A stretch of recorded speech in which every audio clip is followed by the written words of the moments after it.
Un exemple, en fait. Ouais. On arrive au terme de l'émission. Maintenant, en conclusion, Monsieur Raif, quel est l'avenir de la qualité?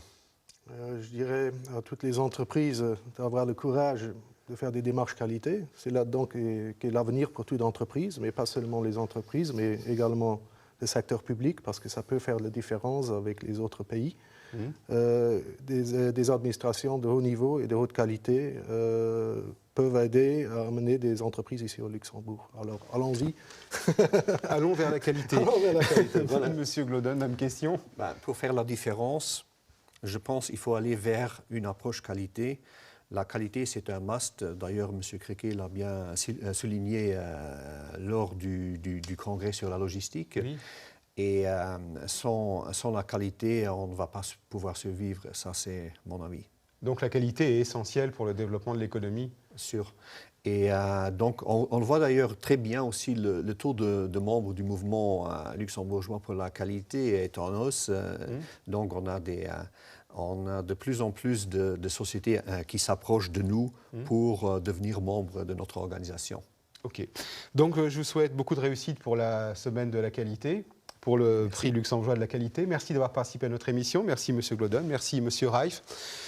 Merci d'avoir suivi notre émission. Je vous donne rendez-vous pour un prochain On en parle. Bonne soirée à tous. Au revoir.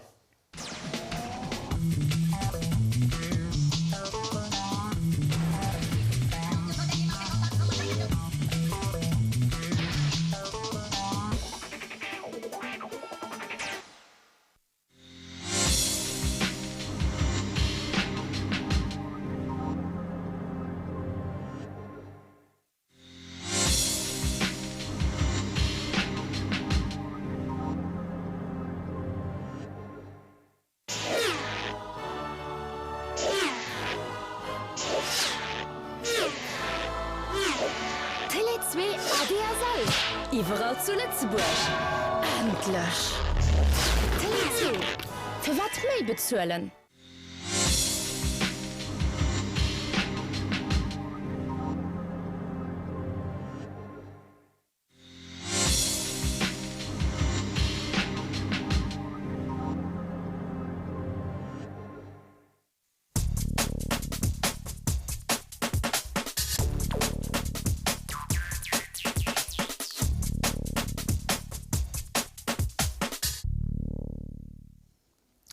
Bonsoir. Aujourd'hui, dans l'émission Repères, nous allons aborder un sujet qui nous concerne tous, notre facture GSM.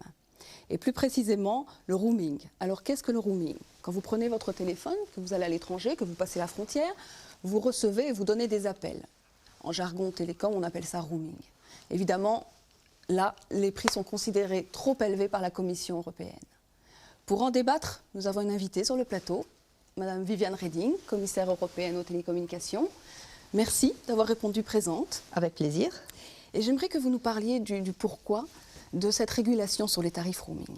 Eh bien, on a vu tout simplement que les choses se passaient bien, point de vue tarif téléphone, lorsqu'on restait à l'intérieur d'un pays. Il y a des tarifs réglementés, il y a des prix bas parce qu'il y a la concurrence.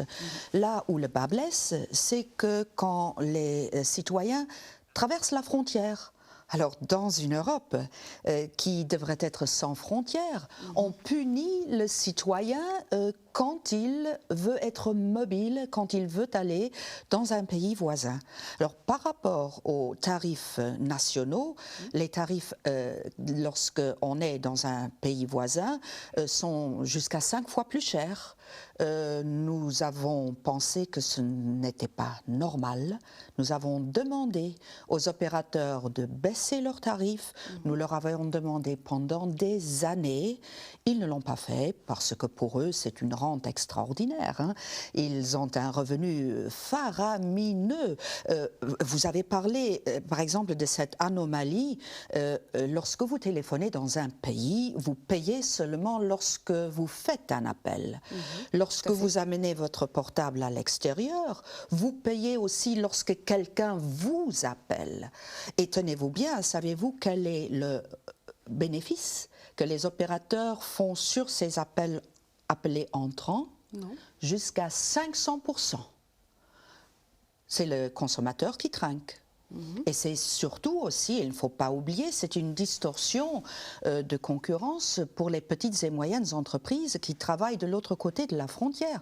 Alors le Conseil des ministres, les chefs d'État et de gouvernement nous ont demandé faites une solution pour ce problème. Le Parlement européen s'est fâché, a dit mais quand est-ce que vous allez faire? Sur base de ça, j'ai discuté avec tous les opérateurs, j'ai fait faire des analyses économiques et voilà, le résultat était que si les opérateurs ne sont pas capables eux-mêmes de faire baisser les tarifs, eh bien à situation exceptionnelle, mesure exceptionnelle, il faut que la Commission intervienne. Alors justement, nous allons avoir une première interview. Nous allons avoir Luc GSM, M. Rosenfeld, qui est l'opérateur historique. Et vous pourrez réagir ainsi à chaud à sa question. Le marché des télécommunications mobiles internationales et européens surtout, il est déjà depuis pas mal de temps libéralisé, c'est d'ailleurs ce qu'indique la Commission. Nous voyons depuis, par exemple, le Luxembourg, depuis l'année 97, on a eu le deuxième opérateur, donc il y a eu beaucoup qui s'est passé dans le marché aussi au Luxembourg.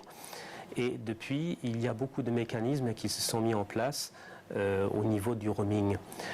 Alors qu'initialement, les mécanismes étaient assez simples, l'opérateur d'un pays visité, il demandait à son client visiteur le prix plus ou moins normal d'une communication. L'autre réseau mettait encore un markup de l'ordre de 25% maximum pour couvrir ses frais. Et ce mécanisme-là, il a assez bien fonctionné pendant un certain temps. Évidemment, les prix se sont modifiés. Il y a eu beaucoup de baisses de prix dans beaucoup de marchés. Le marché luxembourgeois en est un très bon exemple. Et il est clair qu'avec le temps, surtout, la libéralisation internationale a vu la formation de groupes internationaux. Il y a certains grands opérateurs qui sont en place dans la plupart des pays européens. Il y en a d'autres qui ont des accords particuliers. Et justement, en vue d'une réglementation, quasiment une autorégularisation des prix, il y a eu des mécanismes qui, surtout récemment, se sont mis en place. Il faut voir que beaucoup d'opérateurs ont investi des sommes très importantes pour pouvoir offrir des solutions de roaming.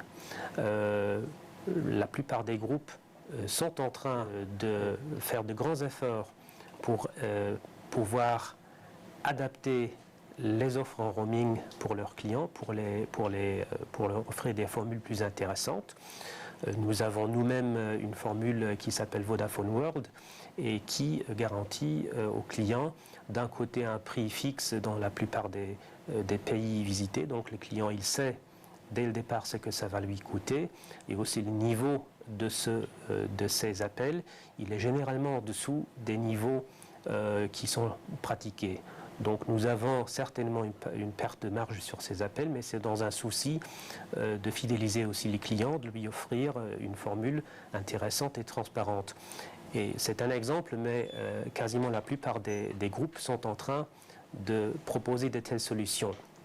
Il est clair que tout ça va de pair avec de très gros investissements et il faut donc se poser la question comment on va pouvoir rentabiliser ces investissements si d'un autre côté il y a une réglementation forcée du marché qui justement ne permettrait plus d'implémenter certains de ces mécanismes.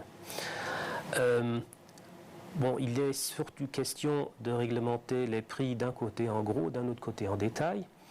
Pour les prix en gros, là, je crois qu'on peut concevoir qu'il y a probablement encore un petit peu de marge. Nous appliquons en général les prix du gros tels que les autres opérateurs nous les facturent, plus un markup qui ne dépasse pas les 25%. Évidemment, là, si les prix de gros diminuent, ça va avoir une conséquence directe sur nos clients, ce qui certainement aurait un effet bénéfique. D'un autre côté, les prix des détails, je crois qu'il faut laisser au marché le temps de s'autoréguler à ce niveau-là, parce qu'il est clair que nous voulons offrir à nos clients les meilleures solutions, les meilleurs prix. Il serait contre nos propres intérêts de profiter d'une manière maximale de cette situation. Donc la réglementation des prix de gros va certainement avoir un impact positif.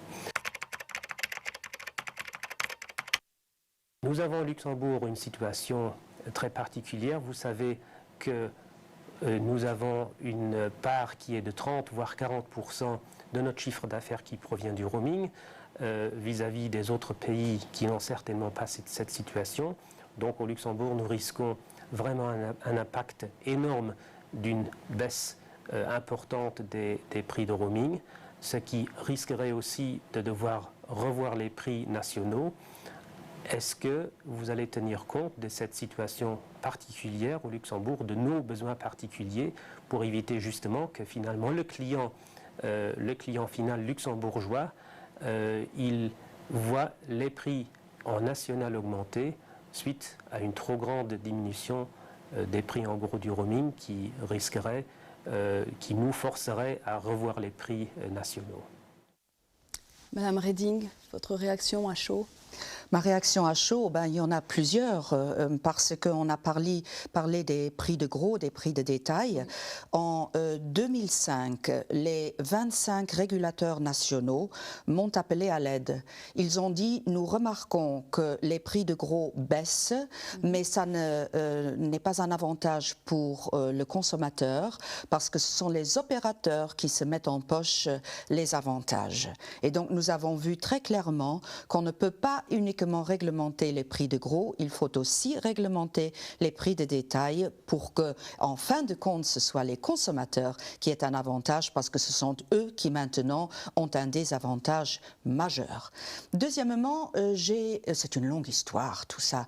Ça a déjà débuté en 2001 lorsque un de mes prédécesseurs a mis en garde l'industrie qu'il fallait agir. L'industrie n'a absolument pas agi. Jusque cette année-ci, où après beaucoup d'essais, j'ai dit finalement, écoutez, vous n'arrivez pas à faire baisser les prix du roaming international, je vais vous forcer à le faire à ce moment-là. Et uniquement à ce moment-là, quelques grands opérateurs ont commencé à faire baisser le prix. Il fallait donc l'épouvantail d'une réglementation pour que enfin la profession commence à bouger.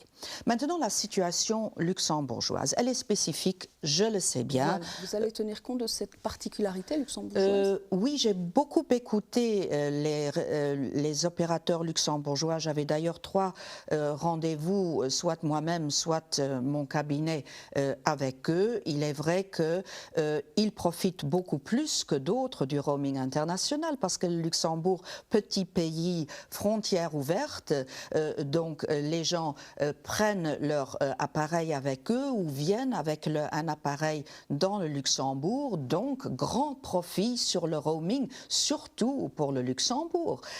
Donc il est clair aussi que le Luxembourg, beaucoup plus que d'autres, dépend des prix que les gros opérateurs à l'étranger imposent à nos opérateurs. D'où ma proposition de faire un plafond pour les gros opérateurs qui ne peuvent plus presser comme un citron les petits opérateurs qui n'ont pas un pouvoir de négociation. Donc ça, c'est clairement dans l'intérêt des petits pays, des petits opérateurs.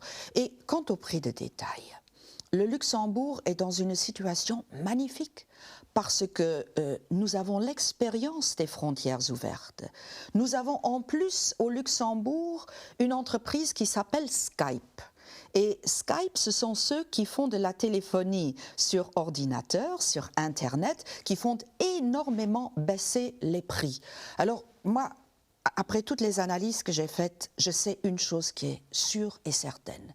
Ce n'est pas sur le dos des consommateurs qu'on va faire un business model qui rapporte.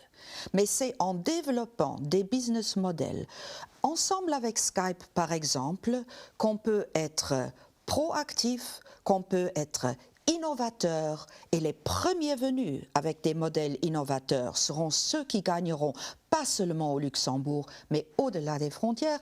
Et je pense que les Luxembourgeois sont bien placés pour aller dans ce sens. Nous y reviendrons.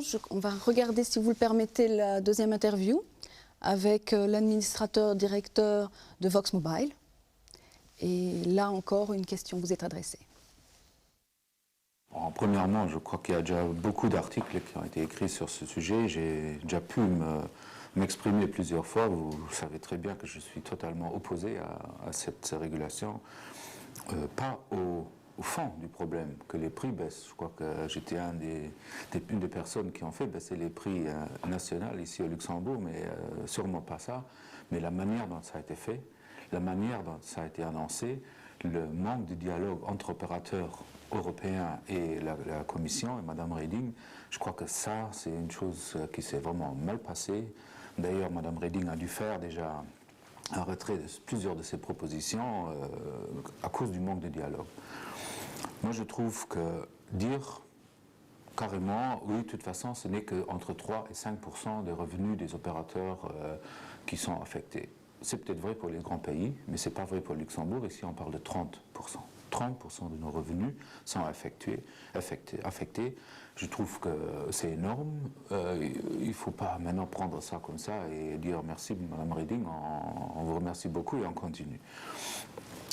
La deuxième chose, c'est de dire qu'on va essayer, la Commission va essayer de réguler les prix entre opérateurs, c'est les prix au gros. Ça, à la rigueur, on peut y voir un certain intérêt pour tout le monde, une certaine transparence qui va se mettre en place, pourquoi pas. Moi, je pense personnellement que cette autorégulation aurait été faite suivant les années. Il y a les grands groupes qui sont en train de se créer, il y a Vodafone de toute façon, il y a le Freemove, il y a Orange et T-Mobile, et les autres groupes sont en train de se créer, et cette concurrence internationale va aussi faire baisser les prix doucement, et d'ailleurs, on l'a vu depuis les 2 dernières années, c'est le cas.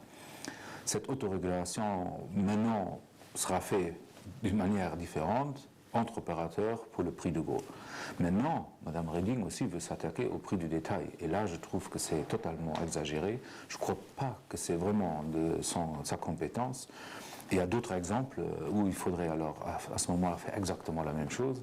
Pourquoi là, les télécoms? Pourquoi mettre maintenant un montant, un maximum de marge que les opérateurs peuvent prendre, vraiment dicter cette marge? Je trouve que c'est inadmissible.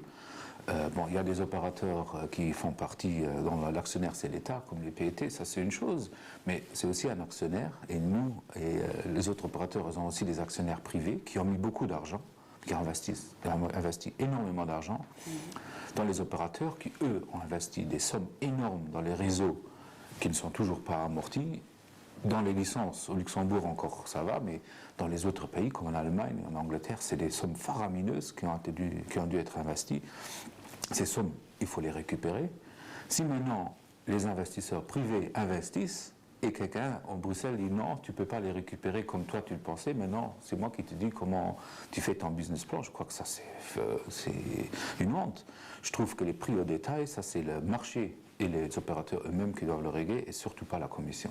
D'ailleurs, je crois que c'est entre 5 et 7 pays européens qui ont déjà dit non à cette proposition et qui vont s'opposer à cette régulation des prix de détail. Maintenant, pour revenir un peu au débat, je crois que le débat qui n'a pas eu lieu, moi j'ai fait une correspondance avec Mme Reding à travers les journaux, je trouve que c'est vraiment pas comme ça que ça aurait dû se passer. Il y a un journaliste qui a posé à Mme Reding la question, qu'en est-il des petits opérateurs dans les petits pays comme le Luxembourg? Alors elle a répondu, elle n'a qu'à se trouver ils ont qu'à se trouver un nouveau plan d'affaires. Ça, c'est une impertinence.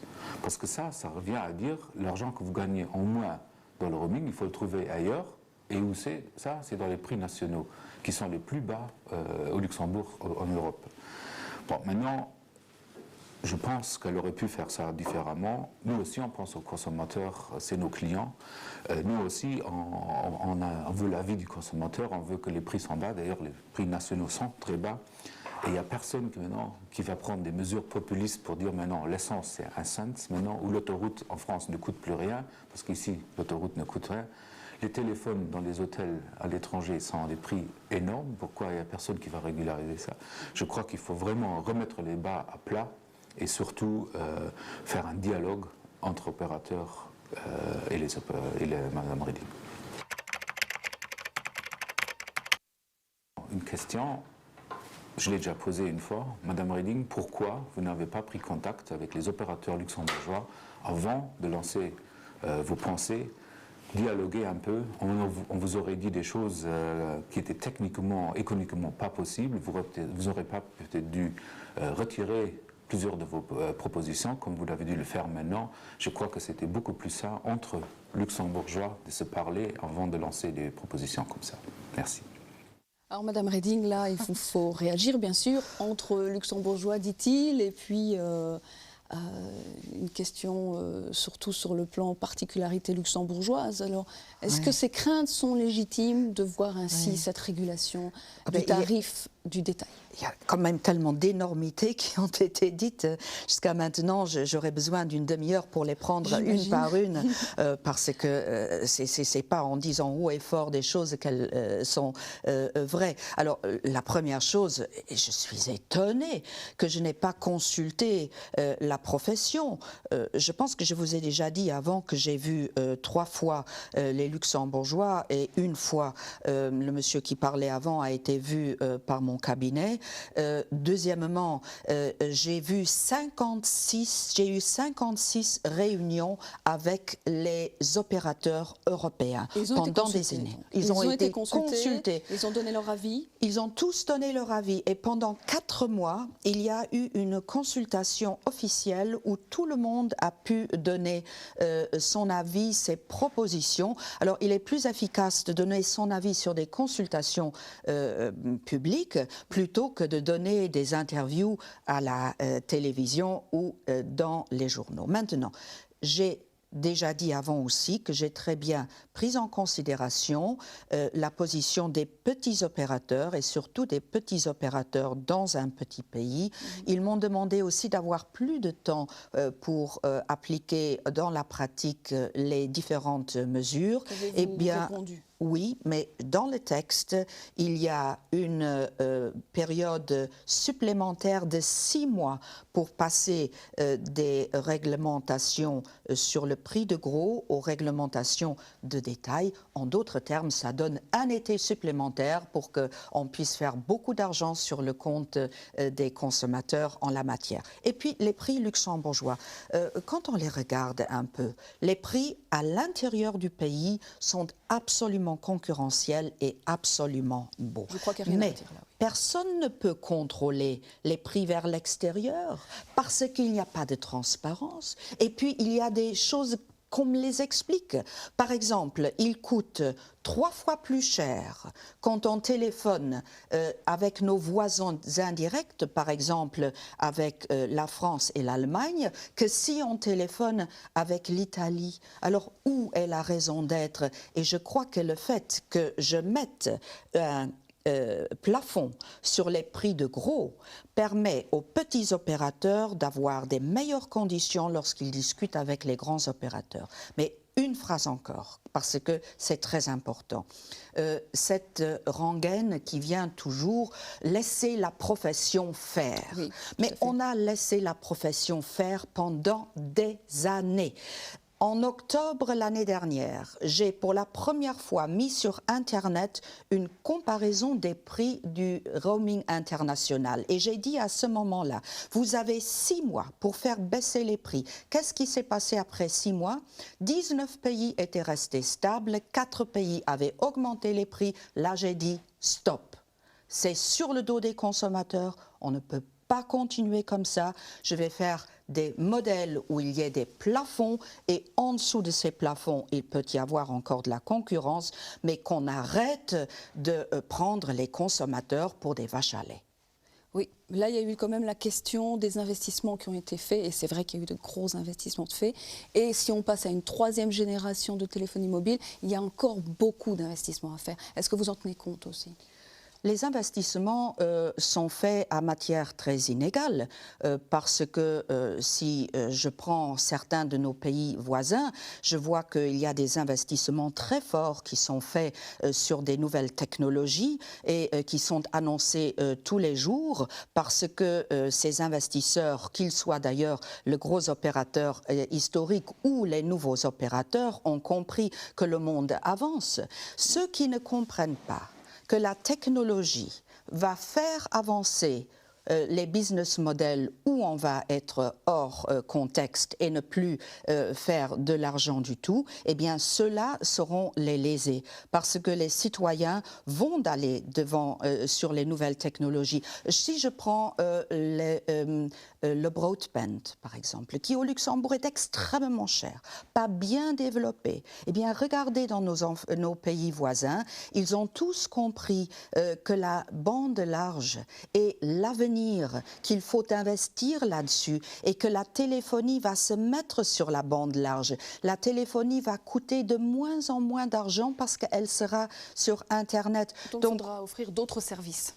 Il faut innover sans arrêt. Inévitable. Et ce n'est pas la Commission qui va amener à ça, mais c'est le changement de la technologie. C'est très simple. Je crois que quelques années d'ici, on ne va plus parler du roaming international. Il sera devenu désuet parce que la technologie aura tellement avancé que la téléphonie sur Internet, fixe ou mobile, aura remplacé les systèmes que nous avons aujourd'hui. Si vous permettez, nous allons regarder une troisième interview. Tango, le directeur des opérations, Didier Rouma, nous expose son point de vue. Comme nous l'avons indiqué à multiples reprises dans la presse, la position de Tango Télé 2 quant à la nouvelle réglementation de la Commission européenne est un peu différente des positions des autres opérateurs du marché luxembourgeois qui voient cette régulation comme négative pour eux et pour le consommateur final, brandissant même le spectre d'une possible augmentation des prix nationaux. Nous considérons le principe de cette nouvelle réglementation comme positif. En effet, Tango Télé 2, depuis sa création, comme le fait le groupe Télé 2 partout en Europe, s'est toujours battu pour proposer les meilleurs prix pour le client final en stimulant une concurrence saine.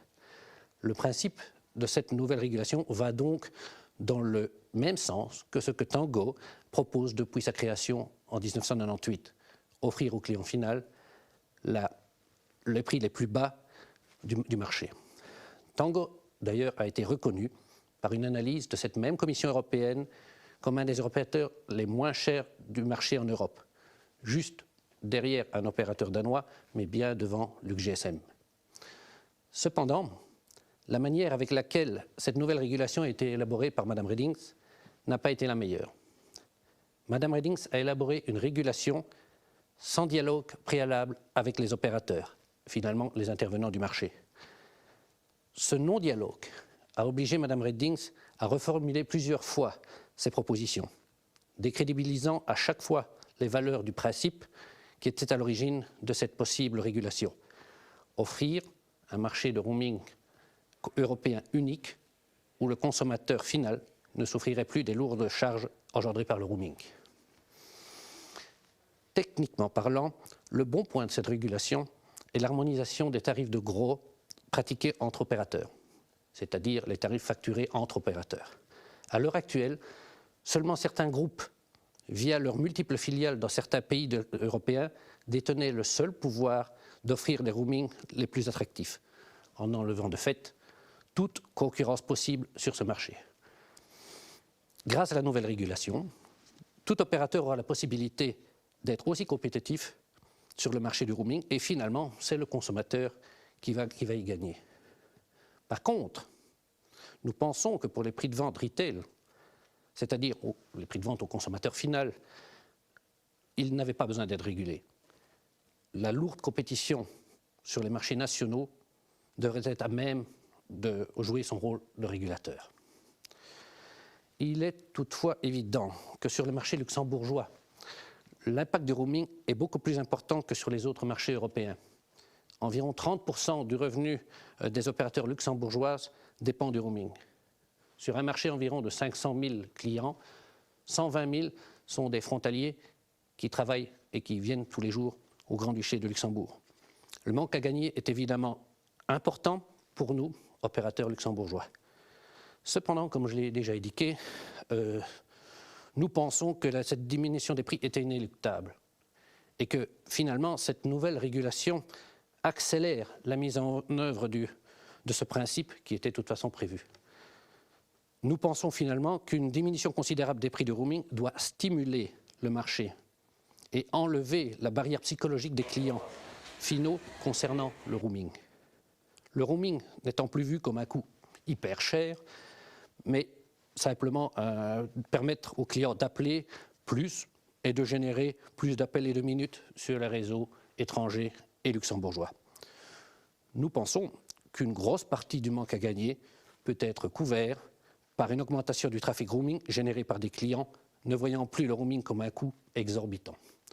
Finalement, c'est à nous, opérateurs, d'être innovateurs et de stimuler notre marché.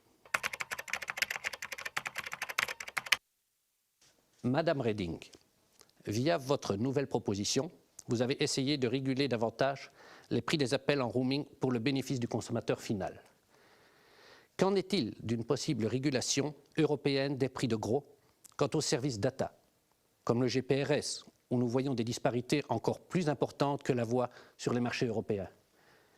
Peut-on espérer qu'une action soit réalisée par votre commission sur ce sujet, et cette fois-ci en collaboration avec les opérateurs?